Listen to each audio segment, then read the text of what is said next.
Convido você a abrir comigo a sua Bíblia, lá no livro de João, capítulo 3, verso 16. João 3,16, eu sei que tem muita gente aí que sabe de cor. João 3,16, se você não decorou ainda, você tem que decorar, viu? Um texto que fala sobre o amor de Deus, sobre a salvação em nosso Senhor Jesus Cristo. E hoje, irmãos, nós estamos de vermelho, celebrando Jesus, o nosso Salvador, aquele que morreu na cruz por nós, derramou o sangue dele para nos salvar, para nos purificar, e é sobre isso que Deus quer falar conosco nessa manhã. O tema dessa mensagem chama-se o plano da salvação. Diga comigo, o plano da salvação. O plano, irmãos, da salvação é o plano que Deus escreveu para a humanidade. E todo cristão, ele tem que ser relembrado, ele tem que ter enraizado dentro dele esse entendimento do que é este plano de salvação. Não somente para fortalecer o seu relacionamento com Deus, porque se você não entender o plano da salvação, você não vai ter um relacionamento profundo e verdadeiro com Deus, mas também para que você possa estar pronto para compartilhar este plano. E esse plano da salvação, o versículo chave dele é João 3,16, que diz o seguinte: porque Deus tanto amou o mundo, que deu o seu Filho unigênito, para que todo o que nele crer não pereça, mas tenha a vida eterna. Vamos ler todo mundo juntos lá, bem bonito para Jesus. Vamos lá, igreja. 1, 2, 3. Porque Deus tanto amou o mundo, que deu para que todo o que nele crer não pereça, mas tenha a vida eterna. Diga glória a Deus. Irmãos, esse plano de salvação, o plano que Deus criou para salvar a humanidade, nós devemos entender que a primeira grande verdade desse plano é que esse plano não foi algo que Deus teve que elaborar durante o trajeto do ser humano. Não foi algo que Deus teve que realizar porque as coisas, aquilo que Deus planejou, não saiu da forma que Deus imaginava. Esse plano de salvação não foi criado desse jeito. Deus criou o homem, criou o mundo, e no momento Deus percebeu, as coisas não saíram como eu imaginava, agora eu vou ter que consertar. Não, a Bíblia diz que antes mesmo que este mundo fosse firmado, fosse fundado, antes mesmo que este mundo fosse criado, esse plano já tinha sido escrito. Esse plano de salvação, irmãos, é o plano de Deus para salvar a humanidade, para resgatar a humanidade. O plano de salvação, ele é a resposta para algumas perguntas que o ser humano tem feito desde a sua existência. Afinal de contas, por que fomos criados por Deus? Por que Deus criou este mundo? Por que Deus, Ele me criou? Por que Deus criou você?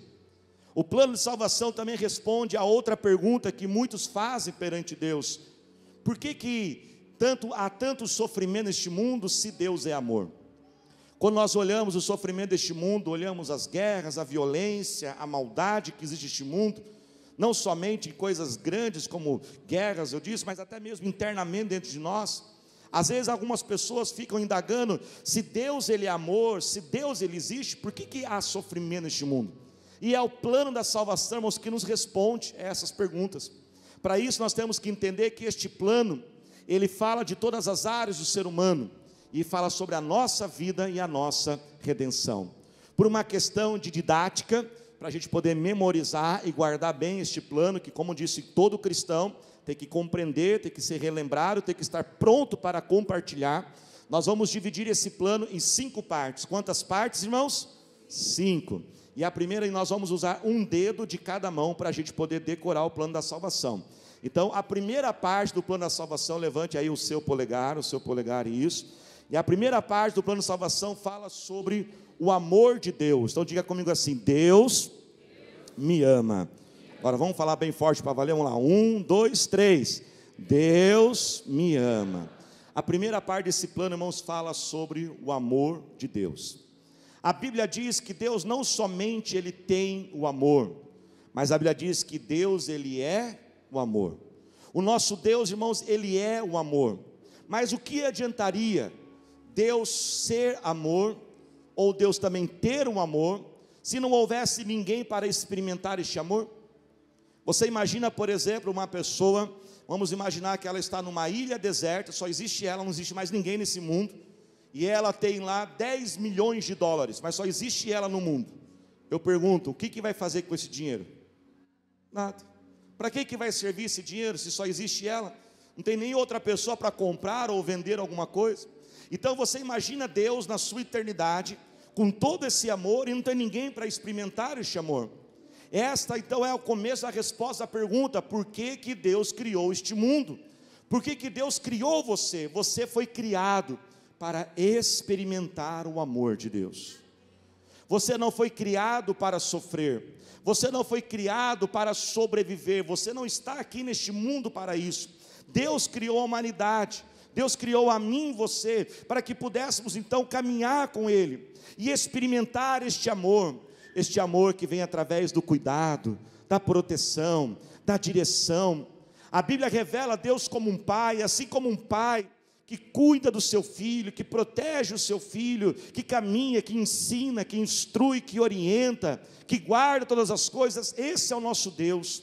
Aliás, muitos ainda não têm conhecido Deus como um pai, e a minha oração é para que Deus possa revelar-se a você. Se você ainda não tem essa experiência de Deus como um pai na sua vida, que para muitos é muito difícil mesmo, muitas vezes pelas nossas experiências terrenas, de pais terrenos, muitas vezes amamos e eu fui falar de Deus como Deus, o nosso grande rei, o Deus, o Senhor da nossa vida, o Deus juiz dos juízes, o Senhor dos senhores, o rei dos reis, mas Deus Ele é o seu pai. Você conhece Ele como seu pai? Ore para Ele revelar-se a você. Se você ainda não tem Deus como um pai que ama, que cuida, você ainda tem muito para aprender sobre a caminhada com Deus. E foi por esse motivo que Deus então criou o ser humano. A Bíblia diz que Deus pegou esse planeta, a terra era sem forma e vazia, e Deus criou este planeta, construiu uma natureza maravilhosa, e a natureza revela o amor de Deus. A natureza revela não somente a grandeza e a criatividade, mas revela o amor. Eu não sei quanto você, mas você não fica, não sei como você vê isso, mas eu creio que você fica impressionado também. Você não fica impressionado quando você vê tudo aquilo que o homem extrai da natureza, gente? É incrível e maravilhoso. Como Deus criou essa natureza, a gente usa a madeira das árvores, a gente usa as plantas, e serve para tantas funções, os animais, o alimento, tudo que nós extraímos da natureza.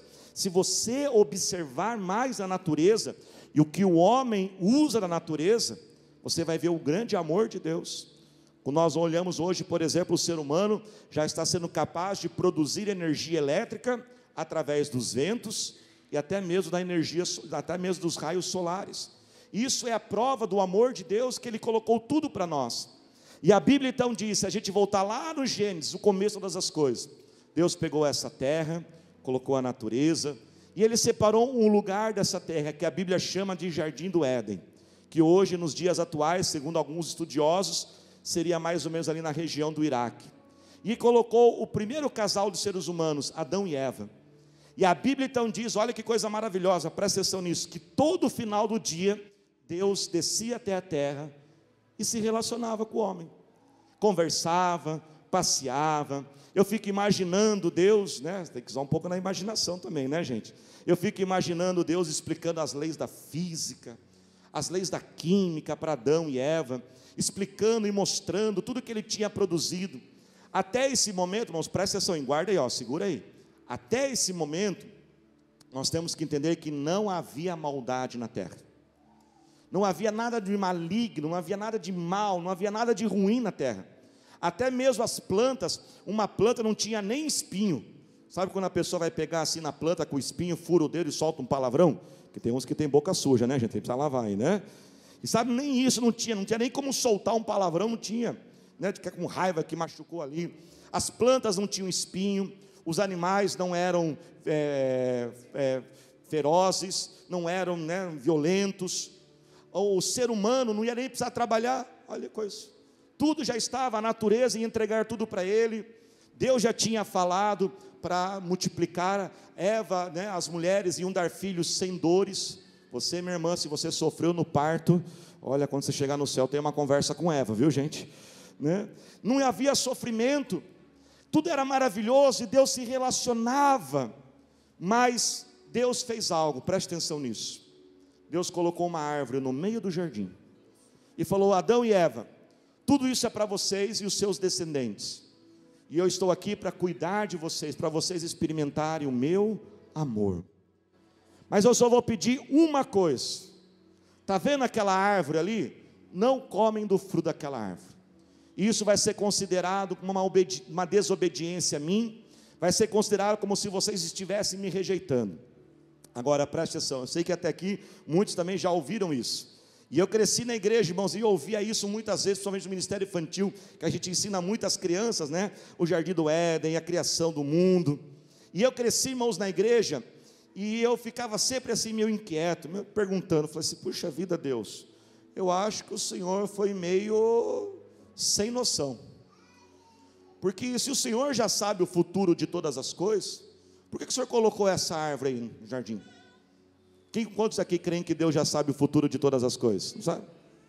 Não faz sentido. Falar: Deus, o Senhor foi sem noção, o Senhor não devia ter colocado a árvore. Se o Senhor não colocasse a árvore e não colocasse a regra que não podia comer do fruto, Adão e Eva não teriam cometido o pecado, e a gente ia viver esse mundo maravilhoso sem pecado. Mas aí eu cresci e eu fiquei isso encucado na minha cabeça. E quando eu comecei ali já pré-adolescente, adolescente, eu fui atrás, falei: eu vou estudar isso aí. E eu mesmo fui atrás, ninguém foi falar, eu fui atrás pesquisar isso aí. E sabe, irmãos, o que eu descobri? Preste atenção: não existe amor verdadeiro sem liberdade verdadeira. Eu vou repetir: não existe amor verdadeiro sem liberdade verdadeira. Não existe um amor verdadeiro se a outra pessoa não tiver liberdade para escolher te amar. Tem que ter escolha, senão não é amor, senão isso é prisão. Por exemplo, vocês sabem que a pastora Thalita é louca por mim, né, gente? Vocês já perceberam, né, gente? Né? Vocês sabem que ela é louca, ela anda pulandinha assim: aí eu amo ele, eu amo ele, eu amo ele, né? Eu tô quase sem voz já, né? E vocês sabem que ela é doida, né, por mim. Mas agora, seria um amor verdadeiro se lá em casa eu ficasse ameaçando ela? Se eu ameaçar ela assim: olha, se você não me amar, eu acabo com a sua vida. Isso é amor verdadeiro? Não. E não acontece de vez em quando isso? Tem pessoas que elas se tornam possessivas da outra, e quando aquela pessoa a rejeita, às vezes ela até tira a vida dela, daquela outra pessoa, porque ela se torna uma posse dela. Não, isso não é amor. Não existe amor verdadeiro se não tiver a liberdade de escolher amar. Então Deus, Ele criou Adão e Eva, Ele criou a cada um de nós, Ele ama, e Ele quer que você experimente esse amor, Ele quer cuidar de você. Você não foi criado para sofrer, você não foi criado para sobreviver, você foi criado para experimentar este amor. Só que Ele não vai obrigar a cada um de nós. Ele vai nos dar a liberdade, Ele vai nos dar a capacidade de termos a escolha, se queremos Ele ou não. E olha, irmãos, como Deus é maravilhoso, porque Ele faz tudo por nós, mas Ele continua mantendo a gente livre. E quando nós estudamos teologia, nós damos um nome para isso. Como que se chama isso? O livre-arbítrio, que é essa capacidade do ser humano. Muitas vezes nós olhamos e pensamos: por que Deus não muda aquela pessoa? Deus tem o poder de mudar qualquer pessoa, mas a pessoa tem que deixar Deus mudar, porque Deus não invade a vida de ninguém. E até hoje, esta árvore tem sido colocada em nossas frentes. Todo dia uma árvore do Jardim do Éden é colocada na sua frente. Todo dia você tem ali aquela oportunidade de fazer uma escolha, dizer: eu quero Jesus ou eu não quero Jesus. Ele continua dando a você essa liberdade. Diferente do nosso inimigo. O nosso inimigo, você sabia que Satanás também pode recompensar pessoas? Satanás também recompensa as pessoas. Se você buscar a Satanás do jeito que ele pede, ele também vai te recompensar. Ele também pode te dar uma porta de emprego, ele também pode colocar alguém para você se casar, formar uma família. Só que qual é a diferença? Preste atenção. Quando Satanás ele entrega, mas ele escraviza você. Se você tentar sair dele, ele toma de volta. Se você tentar se afastar dele, ele te persegue. Mas Deus não é assim. Deus ele continua querendo te amar, mas Ele continua querendo também todos os dias te dando a liberdade para amá-lo. Mas aí nós sabemos a história. Adão e Eva então, infelizmente, rejeitaram a Deus, e foram lá e comeram do fruto daquela árvore, e isso nós chamamos de pecado. Então o ser humano se tornou um pecador. Pecar é você errar o alvo, pecar é você desagradar a Deus, aquilo que Ele não falou, aquilo que Ele nos deu para nós obedecermos. E por causa então do pecado de Adão e Eva, todos nós fomos contaminados, e todos nós então nascemos o quê? Pecadores. Então levante a sua mãozinha assim, faz assim de novo, diga comigo assim: Deus me ama, mas eu sou um pecador. Ah, pastor, você é, todos nós somos. Todos nós somos pecadores. Romanos 3:23 diz que todos pecaram, todos pecaram, estão afastados da glória de Deus. Romanos 6:23, que o salário do pecado, ele é a morte. Todo ser humano que nasce, irmãos, ele é pecador. Até aquele bebê cuticute, sabe aquele bebê assim? Cuticute, coisa mais linda, ele já nasce pecador. Quem é pai e mãe aqui sabe, quem é pai e mãe, levante a mão aí, você sabe o que eu estou falando. Aquela criança nasce, coisa mais linda assim, né? Aí toda mãe fala assim: meu filho não vai chupar chupeta. Ah, meu filho não vai chupar chupeta. Dá 3 dias, já manda alguém comprar chupeta. Não é assim? Já manda comprar chupeta. Aí aquela criancinha linda lá, aí vai lá e põe a chupetinha nela. Ela está assim, põe a chupetinha. Aí acabou, o que a criancinha faz? Puf! Bebê. Aí fala: mas quem que fez um negócio desse? Mas que bebê rebelde, com 3 dias. Aí daqui a pouco você põe o lacinho, arranca o lacinho. Daqui a pouco põe a fralda e arranca a fralda, não é assim mesmo? Quem que ensinou esse bebê a ser rebelde desse jeito? É porque o pecado já está lá. O pecado, irmãos, eu gosto de comparar, temos acho que umas imagens aí. Eu gosto de comparar como se fosse uma ferrugem. Sabe quando você vê um ferrugem no metal, que vai corroendo lentamente?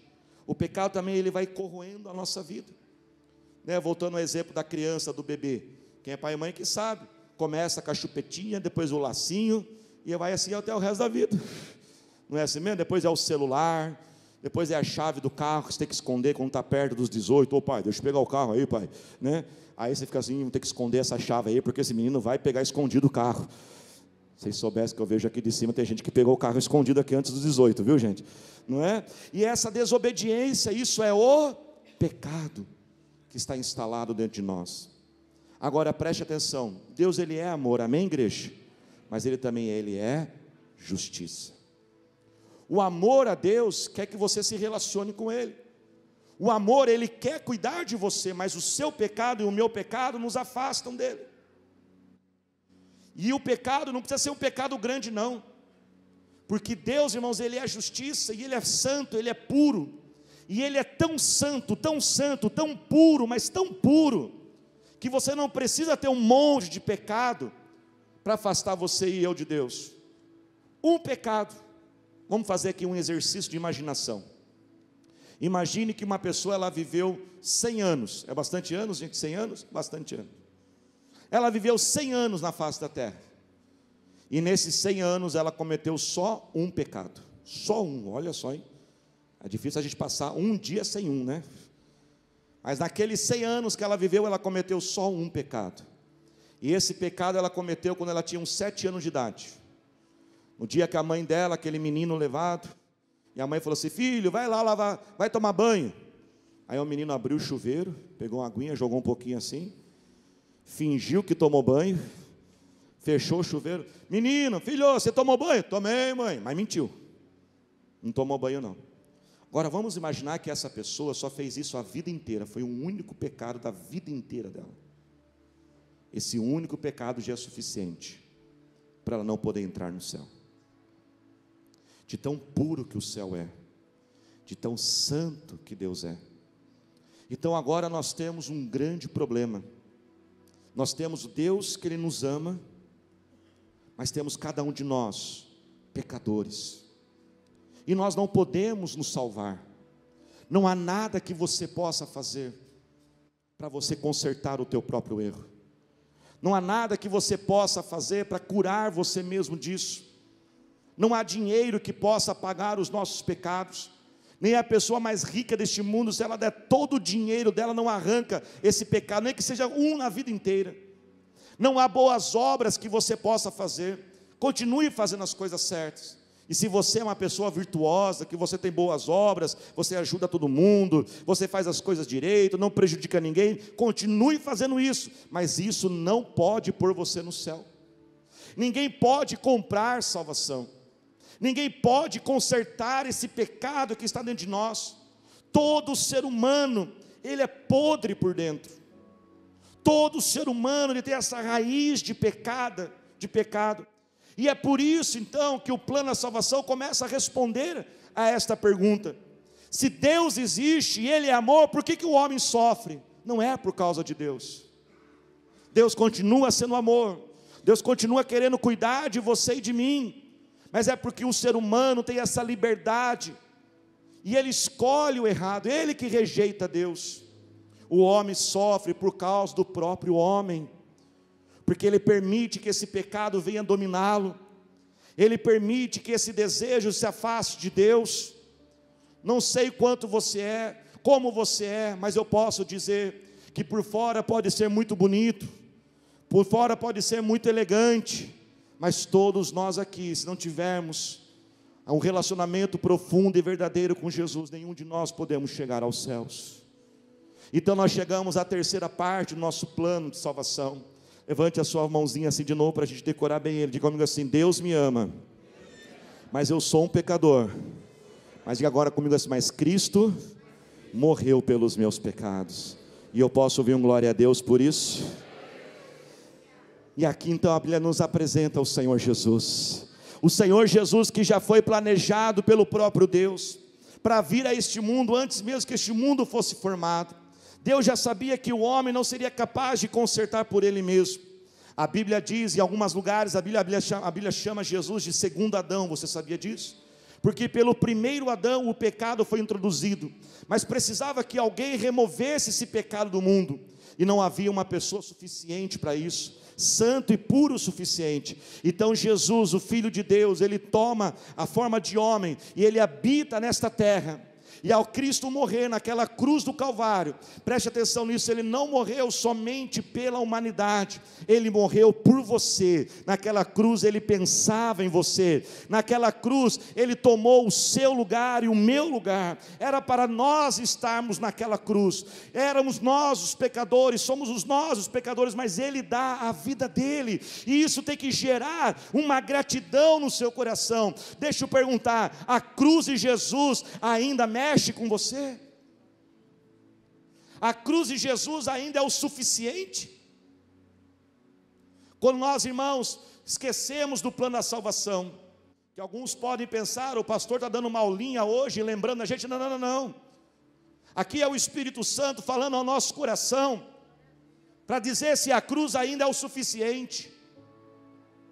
Uns tempos atrás, fiquei sabendo de uma conversa, alguém chegou para um cristão de um país perseguido, família, muitos familiares foram mortos por causa do Evangelho, e ali alguém perguntou para aquele cristão: o que vocês fazem lá para motivar as pessoas? E aquele pastor perguntou assim: não entendi a sua pergunta. Não, lá no seu país, o que se faz para assim animar as pessoas, elas manterem firme? Ele falou: não estou entendendo a sua pergunta.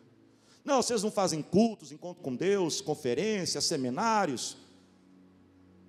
Ele falou: a gente até faz isso, mas a gente não faz isso para animar. Mas por que vocês não fazem? Eu falei assim: a cruz não é o suficiente? A cruz deixou de ser suficiente para você? Deus ainda tem que fazer mais? Deus vai fazer mais, irmãos, Ele vai nos abençoar, mas a cruz tem que ser suficiente. A cruz tem que ser nosso motivo de todos os dias, ao acordarmos pela manhã e dizermos: Senhor, obrigado, porque o Senhor deu a sua vida pela minha vida. Bênçãos, irmãos, Deus vai nos dar bênçãos, já vou falar sobre ela daqui a pouco, mas elas não podem ser motivo, elas não podem ser aquilo que vai nos motivar aquilo que vai trazer a nossa vida com Deus. A cruz tem que mexer conosco todos os dias da nossa vida. Nós temos que ter essa cruz que mexe com o nosso coração, que revela o nosso coração pecador, e entender que se não for Jesus agindo em nossas vidas, nós não podemos fazer o certo, nós não podemos fazer o que é correto. Então nós temos que compreender que quando Cristo Ele dá a vida dele por nós, Ele repara o nosso erro, Ele repara o nosso pecado. E hoje nós estamos de vermelho para celebrar esse sangue de Jesus sobre a nossa vida. E o livro de Hebreus diz: entremos com ousadia na presença de Deus pelo sangue de Cristo que nos cobre. Que você possa viver uma vida com Deus de ousadia, de coragem, uma vida com Deus de intimidade com Ele, porque o sangue de Jesus te purifica e Ele te liga de volta ao Pai. O sangue de Jesus libera o acesso ao meu Pai. O sangue de Jesus libera o seu acesso a Deus. Você foi criado para se relacionar com Ele, e pelo sangue de Cristo você pode viver isso. Que nessa manhã você possa voltar ao colo do seu Pai, que você possa voltar à presença do seu Pai. Muitos aqui têm andado nervosos, preocupados, irritados, fracos espiritualmente. Muitos aqui o inimigo tem pisado em você, e você não deveria viver dessa forma. Porque se você entende que o sangue de Jesus te cobre, você vive uma vida com Deus de ousadia, de coragem. Você não está mais na mão do inimigo, você está na mão do Senhor Jesus. O sangue de Jesus nos purifica, nos santifica. Ele cobre os nossos erros e nossas falhas. Você não é mais um pecador tentando ser santo, mas você já é santificado, que luta contra o pecado. Eu vou repetir: você não é um pecador tentando ser santo. Quando você entender isso, que se você entregou a tua vida a Jesus, você já é santificado, que luta contra o pecado. Imagine um lençol que foi lavado e está pendurado no varal. Você consegue imaginar? Imagine essa cena. Você não é um lençol sujo que se esforça para ficar limpo. Você já é um lençol limpo que se esforça para não sujar de novo. O sangue de Jesus, Ele te purifica, Ele te limpa. Volte para os braços do Pai nesta manhã. E nós chegamos então à quarta parte do nosso plano da salvação. Se coloque de pé glorificando a Jesus. Levante a sua mãozinha, diga comigo assim: Deus me ama. Eu sou um pecador. Diga comigo: Cristo morreu pelos meus pecados. Levanta agora o quarto dedo e diga assim: eu aceito Jesus. Diga bem forte: eu recebo Jesus pelo batismo nas águas. É através do batismo que você confirma a sua decisão por Jesus. Quem crer e for batizado, esse será salvo. Na minha mão esquerda aqui eu tenho uma aliança. Essa é a minha aliança do meu relacionamento e minha união com a pastora Thalita. Nessa aliança, do lado de dentro, na minha mão, está escrito o nome dela. E graças a Deus que tem a data do casamento, para a gente não esquecer. Estou brincando, viu, gente? Não esqueço não. Mas tem lá a data. Esta aliança é o símbolo dessa minha união com ela. E isso também é o batismo nas águas, que é esse símbolo da nossa união com Jesus. Quando você recebe Jesus, presta atenção nisso, o inimigo não tem mais poder sobre a sua vida. Ele não tem mais domínio sobre você, porque você não pertence mais a ele. Cada dia que você demora para se batizar, é um dia que você está perdendo de viver esse relacionamento com Deus. Não há motivos para você esperar mais. Ele já está disponível para você. Mas o nosso Deus, irmãos, Ele é maravilhoso. E além de Ele fazer tudo isso por nós, além de Ele corrigir os nossos pecados, que fomos nós que erramos e não foi Ele, Ele ainda nos presenteia com muitos presentes. Quem recebe Jesus é presenteado. O primeiro presente, maior de todos eles, chama-se a vida eterna. Diga comigo: vida eterna. Você sabe o que é vida eterna? Vida eterna é o seu nome escrito no livro da vida. Muitos pensam: morreu, acabou. Não, pode explicar. Existe uma vida após a morte. A morte não é o fim. A morte é o fim neste mundo. Mas quando fecharmos os olhos neste mundo, preste atenção nisso, nós vamos abrir os olhos para a eternidade. E vamos, a eternidade tem dois destinos apenas: ou será com Deus ou longe de Deus. E essa decisão tem que ser feita agora. Tem que ser feita agora. Essa decisão não é depois. Essa decisão ninguém pode fazer por você. Você que tem que fazer essa decisão. E o mais rápido possível. Por quê, pastor? Porque nenhum de nós sabemos o quanto tempo nós teremos. Isso não é para assustar, é para trazer a realidade. Às vezes, irmãos, coisas acontecem para trazer a realidade para a gente. Nós tivemos aí esses dias, alguns foram horas, outros foram até dias, sem água e sem energia. E sabe, irmãos, quando uma hora eu fui ali abrir a torneira, não saiu água. E naquela hora que eu abri a torneira que não saiu água, Deus começou a me lembrar: para você é estranho, mas para bilhões de pessoas isso é extremamente normal. Todo dia elas abrem a torneira e não sai água. Chegando aqui na igreja, eu falei: por que está escura a igreja? Eu fui apertando assim, não tem energia. E quando estávamos nessas últimas horas aqui na nossa cidade, quem está acompanhando online talvez não entenda, mas nós tivemos aqui uma tempestade muito forte, faltou água e energia. Em alguns lugares acho que nem chegou talvez ainda. E sabe, irmãos, não espere perder para valorizar. Não espere perder para valorizar. Muitas pessoas só valorizam o que têm depois que perdem. Deus nos deu esta vida e está nos dando hoje a oportunidade de salvação. Diga comigo assim: mas o meu Deus é exagerado. Ele não tem somente a vida eterna para nós, para aqueles que recebem Jesus, mas Ele dá outros presentes para nós. Ele dá o Espírito Santo. Domingo que vem nós vamos celebrar o Espírito Santo. E é o Espírito Santo que nos ensina, que nos corrige, que nos transforma. Ele dá uma herança, porque todo aquele que morre deixa uma herança. Sabe o que é essa herança que recebe Jesus tem? São todas as bênçãos que você precisa de Deus. A cura, o milagre, a provisão, a proteção. E o último presente que Ele nos dá é uma família espiritual, que é a igreja do Senhor Jesus. Eu queria que você desse a mão para essa pessoa que está do seu lado. Enquanto os nossos diáconos, diaconisas estarão se direcionando, eu queria que você não orasse por você agora, mas ore por esta pessoa que Deus colocou aí do seu ladinho. Ela é um presente de Jesus para você. Você sabia disso? Ela é um presente de Jesus para você. É a família de Cristo, é a família espiritual, a igreja do Senhor. Senhor Pai, nós oramos, ó Pai, uns pelos outros neste momento. Obrigado, Senhor, ó Pai, por este plano de salvação, Senhor. Obrigado porque o Senhor nos amou, corrigiu o nosso pecado, o nosso erro, entregando Jesus. Obrigado porque o Senhor nos dá a oportunidade, Senhor Deus, ó Pai, de entregarmos a Ti. Recebemos tantos presentes do Senhor. A nossa oração, Pai, ao cearmos, ó Pai, nesta manhã, Senhor, que sejamos fortalecidos e renovados. Que a cruz, ó meu Pai, continue, Deus, ó Pai, mexendo com o nosso coração, Senhor. Hoje, ó Pai, nós ceiamos não para receber.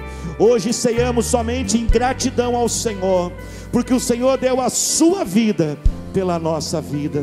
Você pode se assentar neste momento.